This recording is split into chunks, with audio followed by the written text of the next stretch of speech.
முதல் வாசகம். ஆண்டவரின் மாட்சி உன்மேல் உதித்துள்ளது. இறைவாக்கினர் எசாயா நூலிலிருந்து வாசகம். அதிகாரம் 60, இறை திருவசனங்கள் 1 முதல் 6 முடிய. எருசலேமே எழு, ஒளி வீசு, உன் ஒளி தோன்றியுள்ளது. ஆண்டவரின் மாட்சி உன்மேல் உதித்துள்ளது. இதோ இருள் பூவுலகை மூடும், காரிருள் மக்களினங்களை கவ்வும். ஆண்டவரோ உன் மீது எழுந்தருள்வார், அவரது மாட்சி உன் மீது தோன்றும். பிற இனத்தார் உன் ஒளி நோக்கி வருவர், மன்னர் உன் உதய கதிர் நோக்கி நடை போடுவர். உன் கண்களை உயர்த்தி உன்னை சுற்றிலும் பார், அவர்கள் அனைவரும் ஒருங்கே திரண்டு உன்னிடம் வருகின்றனர். தொலையிலிருந்து உன் புதல்வர் வருவர், உன் புதல்வியர் தோளில் தூக்கி வரப்படுவர். அப்பொழுது நீ அதை கண்டு அகமகிழ்வாய், உன் இதயம் வியந்து விம்மும். கடலின் திரள் செல்வம் உன்னிடம் கொணரப்படும், பிற இனத்தாரின் சொத்துக்கள் உன்னை வந்தடையும். ஒட்டகங்களின் பெருந்திரள் உன்னை நிரப்பும், மிதியான், ஏப்பாகு ஆகியவற்றின் இளம் ஒட்டகங்களும் வந்து சேரும். சேபா நாட்டினர் யாவரும் பொன் நறுமணப் பொருள் ஏந்தி வருவர், அவர்கள் ஆண்டவரின் புகழை எடுத்துரைப்பர். ஆண்டவரின் அருள்வாக்கு. இறைவனுக்கு நன்றி. பதிலுரை பாடல். திருப்பாடல் 72, பல்லவி. ஆண்டவரே, எல்லா இனத்தவரும் உமக்கு ஊழியம் செய்வார்கள். ஆண்டவரே, எல்லா இனத்தவரும் உமக்கு ஊழியம் செய்வார்கள். கடவுளே, அரசருக்கு உமது நீதி தீர்ப்பை வழங்கும் ஆற்றலை அளியும். அரச மைந்தரிடம் உமது நீதி விளங்கச் செய்யும். அவரும் மக்களை நீதியோடு ஆழ்வாராக. உம்முடையவரான எளியோர்க்கு நீதி தீர்ப்பு வழங்குவாராக. ஆண்டவரே, எல்லா இனத்தவரும் உமக்கு ஊழியம் செய்வார்கள். அவர் காலத்தில் நீதியை தழைத்தோங்குவதாக. நிலா உள்ளவரையில் மிகுந்த சமாதானம் நிலவுவதாக. ஒரு கடலில் இருந்து அடுத்த கடல் வரைக்கும் அவர் ஆட்சி செலுத்துவார். பேராட்சியிலிருந்து உலகின் எல்லை வரைக்கும் அவர் அரசாழ்வார். ஆண்டவரே, எல்லா இனத்தவரும் உமக்கு ஊழியம் செய்வார்கள். தர்சீச அரசர்களும் தேவிகளின் அரசர்களும் காணிக்கைகளை கொண்டு வருவார்கள். சேபாவிலும் உள்ள அரசர்கள் நன்கொடைகளை கொண்டு வருவார்கள். எல்லா அரசர்களும் அவர் முன் தரை மட்டும் தாழ்ந்து வணங்குவார்கள். எல்லா இனத்தவரும் அவருக்கு ஊழியம் செய்வார்கள்.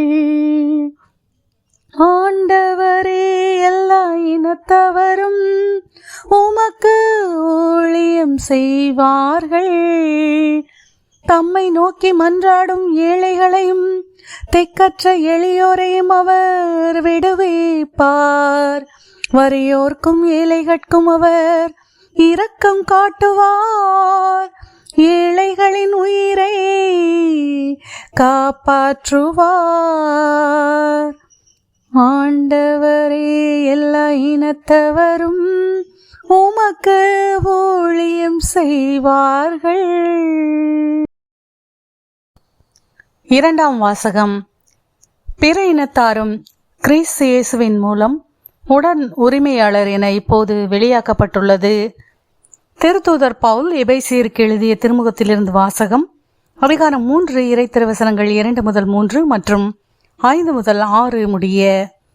சகோதர சகோதரிகளே, உங்கள் நலனுக்காக கடவுளின் அருளால் எனக்கு அளிக்கப்பட்ட பொறுப்பை பற்றி கேள்விப்பட்டிருப்பீர்கள் என எண்ணுகிறேன். அந்த மறைபொருள் எனக்கு இறை வெளிப்பாட்டின் வழியாகவே தெரியப்படுத்தப்பட்டது. அந்த மறைபொருள் மற்ற தலைமுறைகளில் வாழ்ந்த மக்களுக்கு தெரிவிக்கப்படவில்லை. ஆனால் இப்போது தூய ஆவி வழியாக தூய திருத்தூதருக்கும் இறை வாக்கினருக்கும் வெளிப்படுத்தப்பட்டுள்ளது.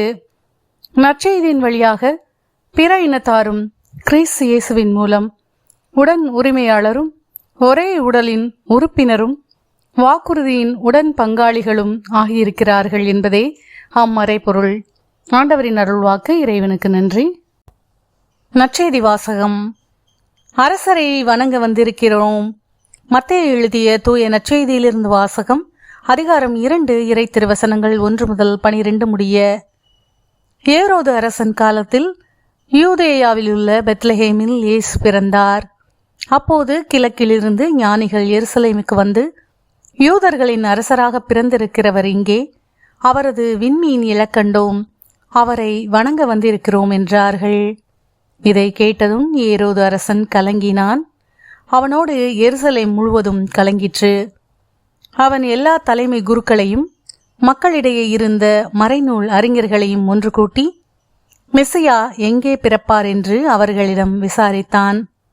அவர்கள் அவனிடம், யூதேயாவில் உள்ள பெத்லஹேமில் அவர் பிறக்க வேண்டும், ஏனெனில் யூதா நாட்டு பெத்லஹேமே, யூதாவின் ஆட்சி மையங்களில் நீ சிறியதே இல்லை, ஏனெனில் என் மக்களாகிய இஸ்ரேலை 1000 ஆள்பவர் ஒருவர் உன்னிலிருந்தே தோன்றுவார் என்று இறைவாக்கினர் எழுதியுள்ளார் என்றார்கள். பின்பு ஏரோது யாருக்கும் தெரியாமல் ஞானிகளை அழைத்து கொண்டு போய் விண்மீன் தோன்றிய காலத்தை பற்றி விசாரித்து உறுதி செய்து கொண்டான்.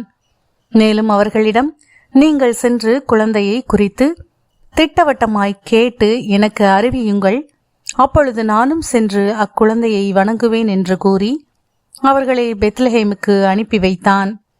அரசன் சொன்னதை கேட்டு அவர்கள் புறப்பட்டு போனார்கள். இதோ முன்பு எழுந்த விண்மீன் தோன்றி குழந்தை இருந்த இடத்திற்கு மேல் வந்து நிற்கும் வரை அவர்களுக்கு முன்னே சென்று கொண்டிருந்தது. அங்கே நின்ற விண்மீனை கண்டதும் அவர்கள் மட்டில்லா பெருமகிழ்ச்சி அடைந்தார்கள். வீட்டிற்குள் அவர்கள் போய் குழந்தையை அதன் தாய் மரியா வைத்திருப்பதை கண்டார்கள். நெடுஞ்சான் கிடையாய் விழுந்து குழந்தையை வணங்கினார்கள். தங்கள் பேழைகளை திறந்து பொன்னும் சாம்பிராணியும் வெள்ளை போலமும் காணிக்கையாக கொடுத்தார்கள்.